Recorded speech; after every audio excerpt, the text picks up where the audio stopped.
एक और मैच, एक और हार और एफए कप भी हाथ से गया। एंड हम एफए कप के 3 फाइनल्स में पिछले कुछ सालों से पहुंच चुके हैं, तीनों हारे हैं। ये आज चौथा फाइनल हारे हैं। एंड जिस तरीके का परफॉर्मेंस हमारा मार्च से है, जहां हम एक भी मैच नहीं जीते हैं, तो ये हार कोई ज्यादा सरप्राइजिंग थी भी नहीं।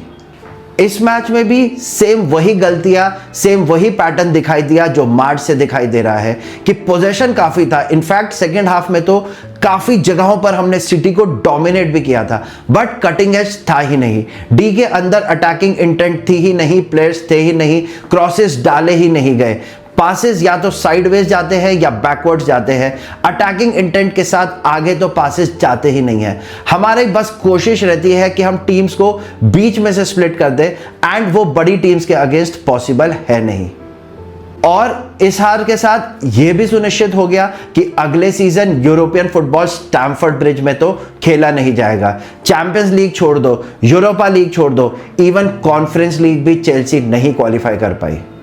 इन a way this can be a blessing in disguise. अभी इस समय हमें बहुत बुरा लग रहा है कि हम यूरोपियन कंपटीशन में है नहीं, बट जिस तरीके की हमारी स्क्वाड है, अगर आप फर्स्ट 11 को हटा दो तो यार बेंच एकदम खोखली खाली लगती है, ऐसा लगता है दीमक उसे चबा गया हो। एंड ये स्क्वाड कहीं भी रेडी नहीं है एक हफ्ते में लगातार 2 मैच खेलने के लिए। नेक्स्ट सीजन एग्जैक्ट सेम हो सकता है 2016-17 सीजन की तरह, जब कॉन्टे ने मोरिनियो को रिप्लेस किया था। एंड उस सीजन भी हम यूरोप क्वालिफाई नहीं किए थे, बट उसके अगले सीजन हमने कॉन्टे के अंडर बवाल मचा दिया था, लीग जीती थी। बट उसके लिए सबसे इंपॉर्टेंट है सही मैनेजर को साइन करना।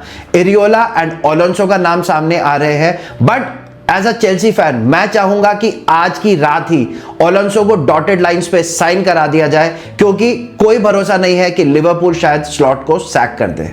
एंड यस, मैड्रिड जाने के बाद अलोंसो के रेप्यूटेशन में थोड़ा सा डेंट आया है, but Madrid is a very difficult club to manage.